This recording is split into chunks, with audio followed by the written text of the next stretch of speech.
প্রিয় দর্শক মণ্ডলী, আজকে আমরা খেজুরের গুড় নিয়ে আলোচনা করব যে খেজুরের গুড়টি এই মুহূর্তে এই সময়ে ডায়াবেটিস রোগীরা কতটুকু খাবেন বা খাবেন না, খেজুরের রসে কী পরিমাণ সুগার থাকতে পারে, এর গ্লাইসেমিক ইন্ডেক্স কত, সেগুলো নিয়ে আমরা আলোচনা করব। আমরা জানি যে খেজুরের গুড়ের ইংরেজি টার্মটা হলো ডেট মোলাসিস এবং এর গ্লাইসেমিক ইন্ডেক্স হলো 42 থেকে 50 পর্যন্ত। সুতরাং ধীরে ধীরে এটা আমাদের দেহে সুগার বাড়াবে। আর এতে কী পরিমাণ মৌলিক পদার্থ বা মিনারেল আছে, সেগুলো পটাশিয়াম, ক্যালসিয়াম, আয়রন আছে।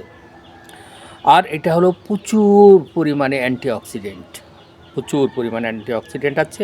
আর এখানে আমরা যদি 100 গ্রাম ধরি, তো 100 গ্রামের ভিতরে কার্বোহাইড্রেটই আছে 95 গ্রাম, প্রোটিন আছে 0.4 গ্রাম, খুব কম, কিন্তু আয়রন আছে 15 মিলিগ্রাম এবং পটাশিয়াম আছে 130 মিলিগ্রাম আর ক্যালসিয়াম আছে 100 মিলিগ্রাম।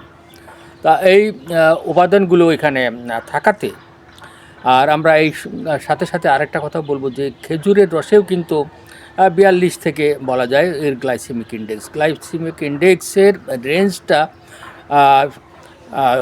হবে আপনার 55 থেকে 70 ভিতরে যদি থাকে তাহলে ভালো আছে। কিন্তু আমরা দেখছি যে খেজুরের রস এবং খেজুরের গুড়ে গ্লাইসেমিক ইন্ডেক্স কম। সুতরাং ডায়াবেটিস রোগীরা খেতে পারবে, কিন্তু ডাক্তারের পরামর্শ ছাড়া খাবেন না। আপনার দেহে কী পরিমাণ সুগার আছে সেটি আপনিই জানেন এবং আপনার ডাক্তার জানেন, শুনলে ডাক্তারের পরামর্শ ছাড়া খাবেন না। আমরা এতে কি শক্তি আছে সেইটা নিয়ে আমরা আলোচনা করব। এটা উপকারটা কি, এখানে প্রচুর পরিমাণে আমরা জানি এনার্জি দিতে পারে। আপনার দীর্ঘমেয়াদী খেজুরের গুড়ে এনার্জি দিতে পারে। আরেকটা হলো যে এটা হজম শক্তি বৃদ্ধি করতে পারে।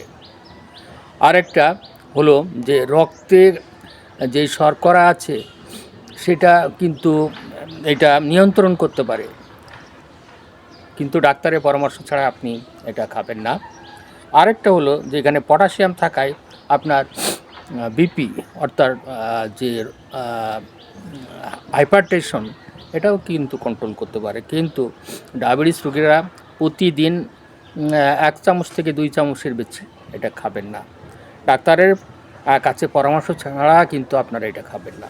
সুতরাং এইটা আমরা এই জন্যই খাইতে বলছি যে এদের দীর্ঘমেয়াদী কিন্তু এনার্জি দিতে পারে। এটা বিজ্ঞানীরা বলছে দীর্ঘমেয়াদী এনার্জি দিতে পারে এবং হজম শক্তি বাড়াতে পারে। এখানে পটাশিয়াম থাকা এখানে আপনার হাইপারটেনশন, রক্তচাপ নিয়ন্ত্রণ করতে পারে এবং ডায়াবেটিসও কিন্তু নিয়ন্ত্রণ করতে পারে। সায়েন্স জার্নালগুলো বলছে এবং গবেষণা বলছে, কিন্তু আপনারা ডাক্তারের পরামর্শ ছাড়া এটা কখনোই খাবেন না। সবাইকে ধন্যবাদ।